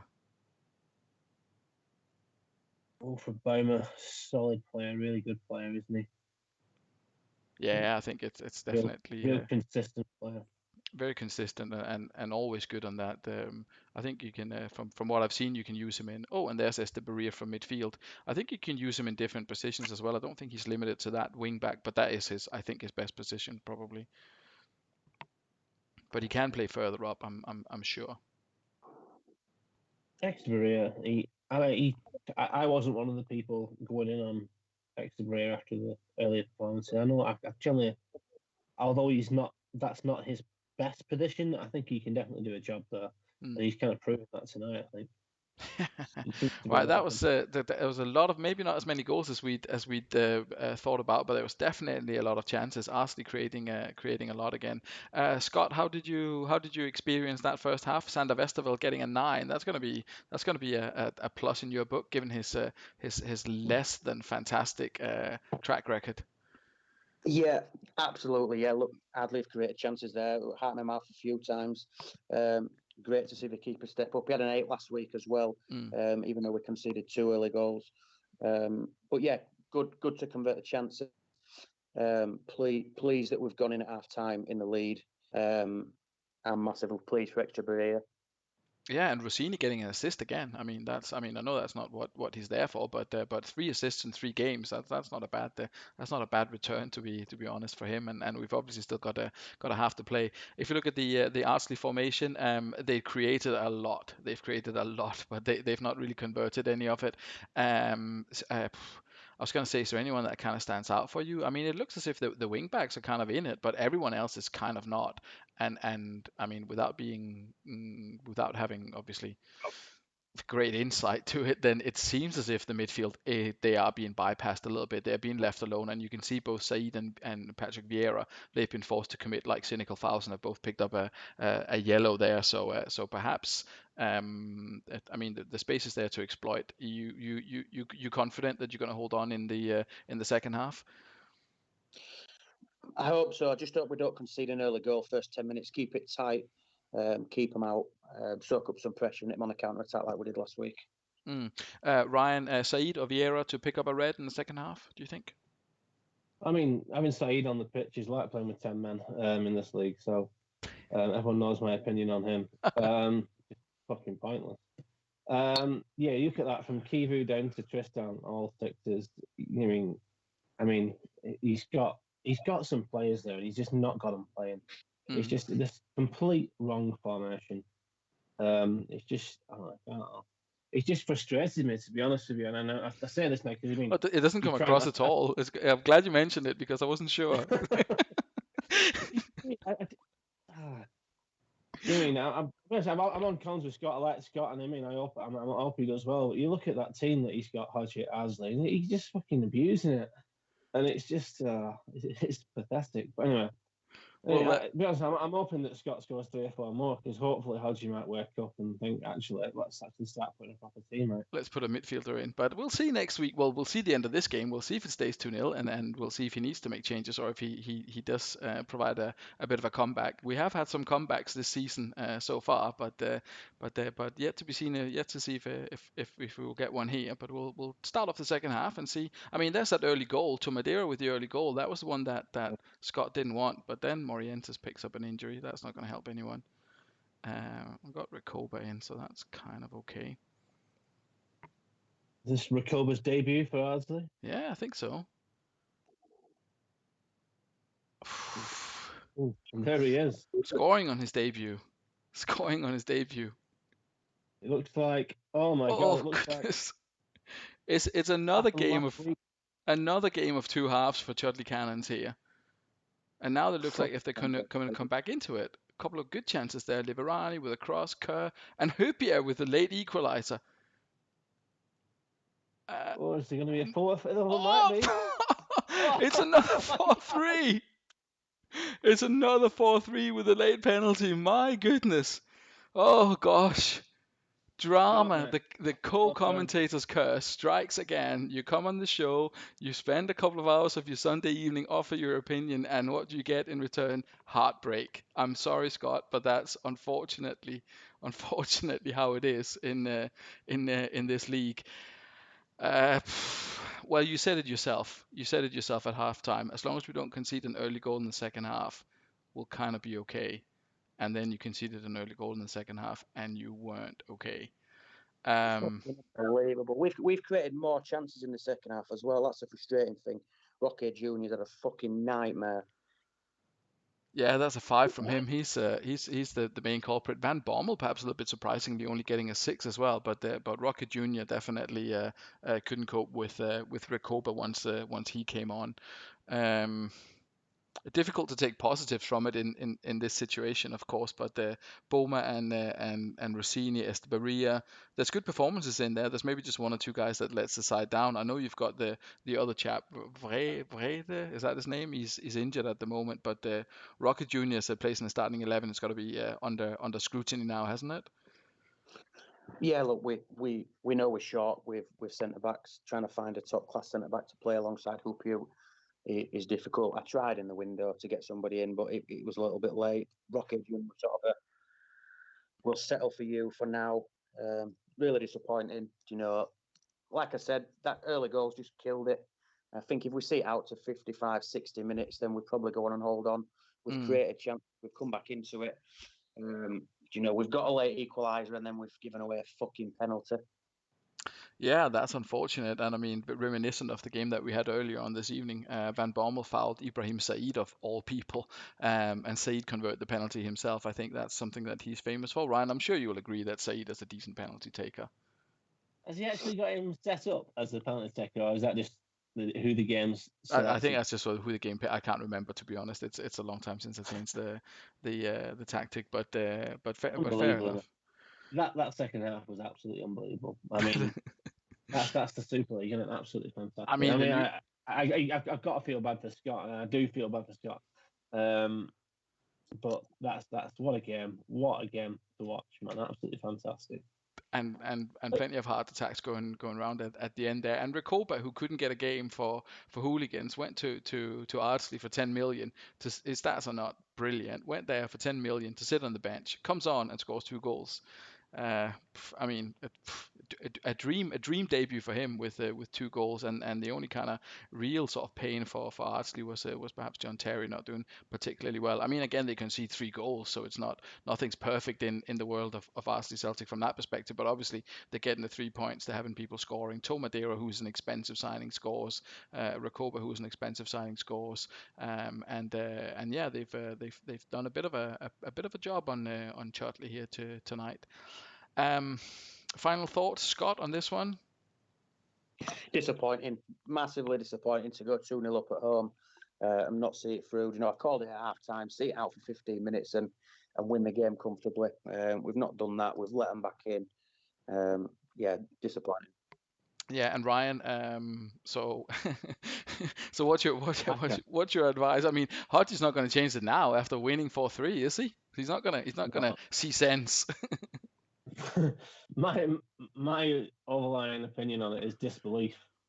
Really, I can't believe what I've just seen. Really, but how Alvaro Recoba comes in and gets a brace and decides the game, yeah, and Said with a penalty right at Ibrahim Said won the game. I mean, after what I said at half time, I mean, fucking hell. If you check the commentary, he was the one that was fouled. He won the penalty as well. Yeah. I mean, forward runs, that's key. That's definitely key. Anyway, Ryan, you get the chance now to praise your own side. You have got a tricky away tie, I would say. Swindon Devils, a rejuvenated Swindon Devils with 4 points from the first 2 games. And a new lineup as well, a new starting formation. But we'll go with you first, and I'll let you talk us through your lineup. I think the injury enforced change for Henshaw coming on for Stam, but that's pretty much it, I think. Yeah, but the changing goalkeeper as well. I brought Casillas back in, mainly because I mean I've just had it with Nick Maturin. I mean I don't understand the Super League. The save that we've got. I mean, I've had him a few times and never had an issue. He's kind of been Mr. Dependable on a home save, but just can't. He hates my guts. I mean, as you tell me every week, are you sure you want to put Enigma Tool because he hates you? So yeah, I've kind of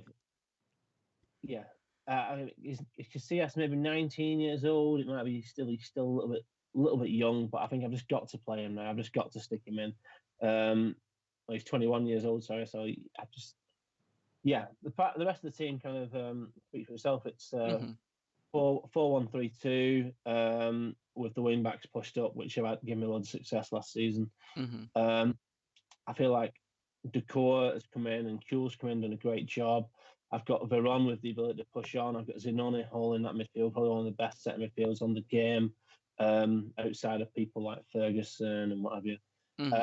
And I've got Raul in his best position, and I've got two strikers up there that I think they're brilliant when they're on form, and I need to keep it like that. Raul's had two solid games. Yeah, that could be. I was going to say that could be a real key for you for this season. I mean, I think you had the most success with 2 or 3 AMCs, but Raul never played particularly well in either of those two setups when he was behind the lone striker. But it's definitely been a completely different story from him this season in the first couple of games, 8 and 9, and goals and assists for him as well. So if you get that kind of results from him, then I can definitely see why you're sticking with this slightly different formation instead of going with the many AMCs. Yeah, that was the whole idea behind it. Because he is. If you look at him, his stats, he looks brilliant. So it's good to get something out of him. You're up against a new Swindon formation, another one that I don't think we've seen before, with some arrows and some things. Players in, I was going to say, everyone in kind of their preferred position, and maybe apart from the Ebiade chap on the right hand side. Anything to worry you? To echo fucking Jamie a couple of weeks ago, Fifey's just taking the piss nowadays, isn't he? Fucking Mark Vivian Fort is in the Super League. He's got. I mean, he did some good work in the transfer market. I mean, Seedorf and both the Seedorf and Ronaldo transfers have improved his squad.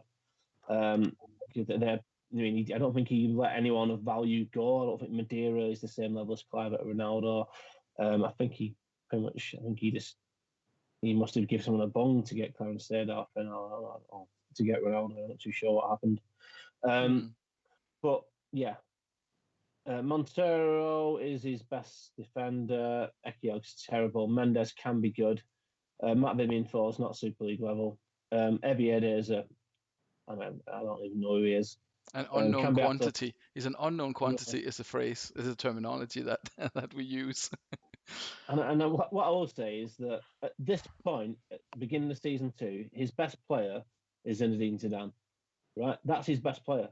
And I know he gets a lot of slag, and he's never done it in the Super League, X, Y, Z, but he's not playing him again. And if you don't play your best player, especially if you don't play your best player in his best position, then you're not going to win things. So, I hope 5-8 does well this season. I hope he does shit tonight. That's what. That's fair enough. Scott, your prediction for this one: Bolton away win, or can Fifey continue the good start that he's had to the season and get something at home? I can't see anything other than a Bolton win here. If you look at that team, it's just full of experience, with the exception of Casilla. Sorry, they've got their best players playing in their best positions. He's getting a tune out of Raul. They look solid. Swindon's tactics are just fucking baffling. Why he's got Zidane on the bench and Ronaldo playing in the hole and fucking Mark Vivian Foe and Hugo Egiog. He might prove us wrong, but for me, take out Egiog, move Ronaldo up front, get Zidane in behind, and it looks a massively stronger side. Bolton win for me. Yeah, I mean the question. I could be proven terribly wrong, but I question again, like I spoke with when we had Astra Athletic, I think, up against the one striker. I question a little bit this: when you know your opponent is going to play with 2 strikers, because Ryan doesn't play with 3 strikers, and he's had such good success with those 2. You know your opponent's playing with 2 strikers. Do you need Ekiog? I mean, it's just like a baggage, really. I mean, he could obviously score the winner now, but to me it looks like baggage, yeah, and you could use that to bring on someone else. But we'll see. And Ryan, I'm not going to ask you because you've already made it clear you think you're going to win, which I mean, otherwise, why would you even bother? So let's kick it off and see what we can get from the last game of the evening. Decent early start for Bolton Phoenix there by the looks of things. Montella with a chance, but didn't quite convert it. Gary Neville picks up an early yellow card. We'll see if that comes back to haunt him later on in the game. He obviously, I mean, something that Fifey has different this season is that he has Ronaldo and a couple of like pretty lethal guys. And that's not Not a shot on target. What the fuck is going on? I mean, I don't look like I'm going to concede, but it's still not looking promising. So it's not working, is it? I'm hoping the guys will get together. I mean, Mark alluded to in the comments last week that Veron isn't in the game enough. It looks like that's continued into this week. Only 11 touches in the first half. Because my DMC, and he's had the most of the ball. So, yeah, I'm disappointed with my own team's performance in the first half. But I'm still confident that we can get it done second half, definitely. A lot more possession for Swindon. They are not like doing a whole lot more with it, but a little bit more sort of on possession wise for them. And Montero, as you quite rightly pointed out, if we're going to say something that the pundits got right, now that Fifey is saying absolute lack of Super League knowledge from the pundits. So let's something that the pundits got right, that you got right, was that you mentioned that Paulo Montero is his best defender and probably is one of his better players anyway, but he's definitely doing a job on Raul or whoever it is he's up against so far this game. Scott, quickly from you, where do we go from here? It wasn't really, I thought this would have been one of the more exciting games of the evening, but it's not turned out that way. No, I mean, it looks like Ryan struggled to break them down.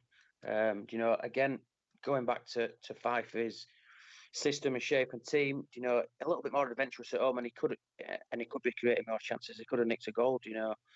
I know he's trying to shore up in defence, and to a certain extent it's worked. He's stopped Bolton creating a great deal. They've not had a shot on target, but at home, I think at home you've got to be trying to win. Well, we'll see if he can do that in the second half. He might still go on and win. I just think, got one of the best central midfielders on the game outside on the bench could make the difference. Yeah, I mean there is that with the same that we spoke about with Vallen. I mean, do you try to win or do you not? I mean, with the Midlothian who played very defensive in the first two games and got nothing to show for it, and it could obviously end up like that as well. But they could nick it. So the proof is going to be in the result as it comes out. So we'll kick off the second half and see if Swindon can get something, or if Bolton will turn up in the second half. They're another second half team, Bolton, aren't they? Or they were certainly last season. They're getting furious with the referee for some reason. Come on, Bolton, what's going on here? Yellow card for Mark Vivian Foe there. Raul missing. Foe missing. Kuehl not scoring either. This is shit. It's not going entirely to plan. Can one team nick it? Last couple of minutes. Raul gets it. Oh, that is relief. Imagine finishing a game against Swindon and not winning. Imagine. I mean, luckily I've played them 3 times now, won them 3 times, but that was close. And fucking hell, unrelief. Yeah, well, you say again. I'm glad that you mention it because that you were relieved because your emotions, just like your assessment of the Arsenal squad, your emotions weren't really clear enough in themselves. So I'm glad that you elaborated on it. Let's have a look at your team's performance. So much better in the second half in terms of possession, in terms of creating chances. Not a huge amount of key passes in that game, but Raul and Montella proving a strong partnership and coming up with a winner, and Oliver Dacour keeping you out of trouble. Anything to add to your team's performance? I think you generally summed it up pretty well. We've not really hit the ground running as yet this season, but we'll take 7 points out of 9. I'm happy that the strikers seem to be finding the form. I'm happy with the biggest thing I'm happy with is the clean sheet. Only concern is that it took 90 minutes to get the goal. And I'll be honest, I'm a little bit concerned about the 3 yellow cards there for the 2 centre-backs and for the left wing-back. So I think you shouldn't be going away to Swindon and having to pick up yellow cards. It should just be a bit of an exhibition, if I'm being honest. But there we are. So yeah, overall, I'm happy with the result. Not very happy with the performance, but it's early season, and I expect us to improve. And with regards to Swindon Devils, I guess credit for them for having a much improved performance on last season, but perhaps, as we mentioned in the beginning, some doubts about like we spoke about. So Fifey doesn't think that we're just picking on him. We can pick on anyone we want on this show.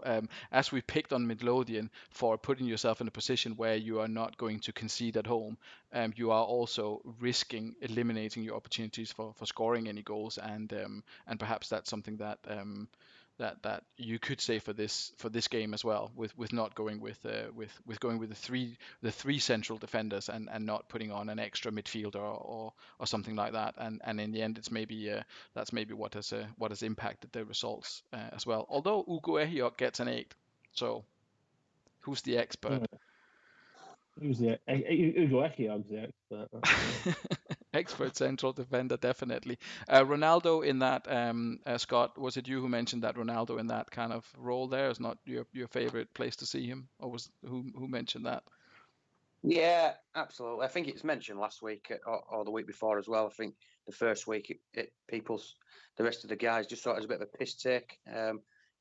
Changed last week and played 2 strikers. I'm not sure why he's not kept it like that this week. But again, like we said, like we just touched on, and we mentioned about Midlothian, if you're going to set up not to get beat, you're going to inevitably restrict your chances to score goals, and you're going to have to soak up pressure and defend exceptionally well for 90 minutes. Unfortunately, they've only done it for 89 minutes. Yeah, 90 minutes got the goal, 24 free kicks as well, but most of them, to be fair, were related to offsides in that game. 13 not so much related to offsides, so let's see what Raul did right there at the end.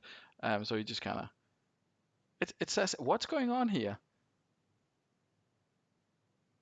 Okay. What's happening here? Montella did something. I was thinking, what's going on? How did Montella get an assist on that one? He's not involved in that at all. Okay. Anyway, I mean, I guess Bolton will take it. I think that's pretty much. I think that's all of the games. So let's have a look at the table, how it stands. After that. So congratulations to the winners. Commiserations to the people who didn't win. Let's have a look at the table. Churchtown Massive, the only team with a 100% record now after Vallen United had that draw against BTEC.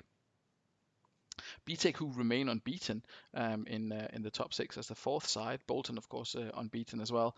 Panathinaikos back in the mix with 6 points. Arsley with 6 points after with with a negative goal difference and 8-10. So yeah, it's he's making it interesting, definitely, Hachi, with that formation, and this time it worked. And down at the bottom, we have the unfortunate Sloths, who haven't scored a single goal yet this season, and Dragon Destroyers, who are struggling to defend. Ryan, anything that stands out to you in the table? Last chance to be controversial this evening. Have you got my angle for the evening? Sloths had a similar issue last season, if I remember service correctly, where they didn't score for the first few weeks. Hopefully, just for the matter of interest in Rob, that he stumbles on something that works soon. I mean, Chudley have been involved in 2 absolute barnstormers last couple of weeks. Obviously, they came from behind in week 2, and they've been beaten after being in front week 3. So that's been a good team to watch, if not always the best to be the manager of. I'm sure Scott will agree. Yeah, absolutely. I sort of promised that in my pre-season chat. We're gonna play attacking, attractive football. We're gonna try and score lots of goals. We're also inevitably gonna concede goals, but guess what? It's gonna be fun to watch, guys. So tell your friends. Yeah, I mean, there's still, obviously, as you mentioned, that it's difficult when you're struggling to get central defenders in, but hopefully you'll come across a sort of a decent way of setting them up at the back, so maybe can limit that a little bit. 10 goals conceded in 3 games is like Arsley territory as well, and almost Dragons territory. So that's something to be considered there.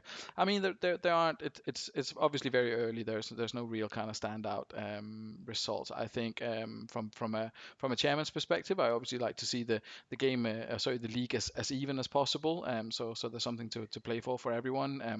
I'm not entirely happy with seeing two teams after 3 games who don't have any points, but they didn't have the easiest games, and some of them have new managers, etc. So we'll see what happens with those ones come the next few weeks.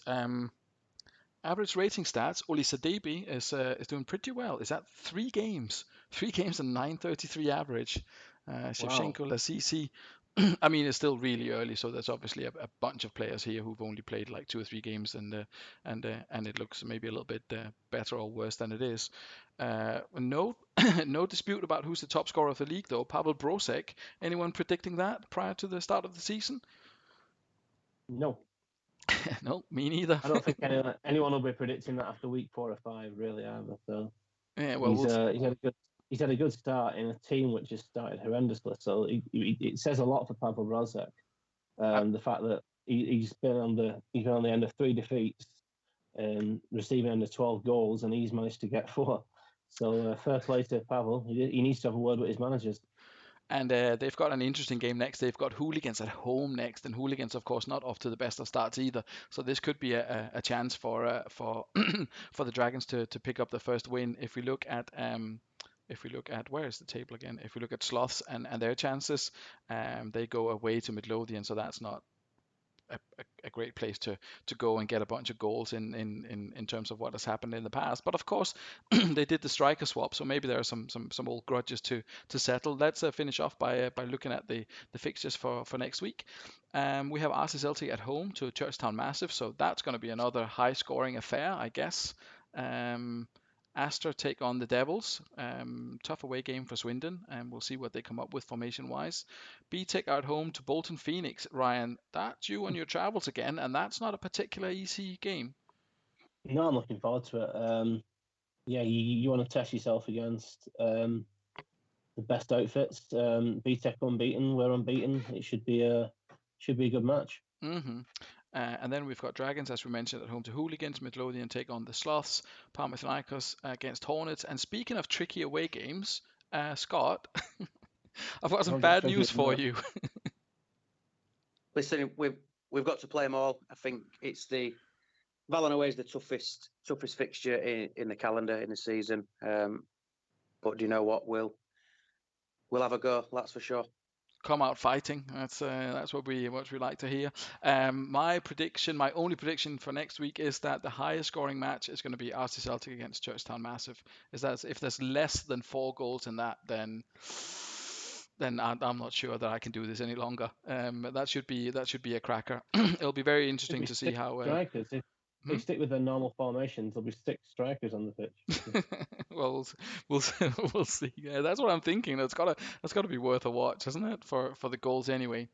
Right, I'm really at the end of my voice, guys, so I'm gonna call it quits for this evening. I'd like to say thank you for everyone who watched. I think we're like over 20 concurrent viewers at some point. That was pretty impressive. We've got viewing figures more than 100 on the last 2 videos, so people are definitely finding something useful to do with their time in isolation. Thank you very much to our 2 managers. Thank you, Ryan, for despite saying that you would be the silent third co-commentator, you're as good as keeping your mouth shut as I am. So well done, and thank you very much. Thank you very much to everyone, and cheers for Spikey for being a good sport as well. And thanks, Scott, for joining. I'm sorry that the co-commentator's curse had to strike you down in that way, but it was an exciting game anyway, and we obviously hope to welcome you back soon as well to the show. Yeah, no worries. I'll come back anytime. Thanks, guys. It's been a great evening. Lots of entertaining games tonight. A few close games as well. Bring on next week. Thanks very much, guys. Thanks very much. Thanks for everyone for watching, and enjoy the rest of your Sunday evening, whatever's left of it. Good night, everyone, and once again, thanks very much.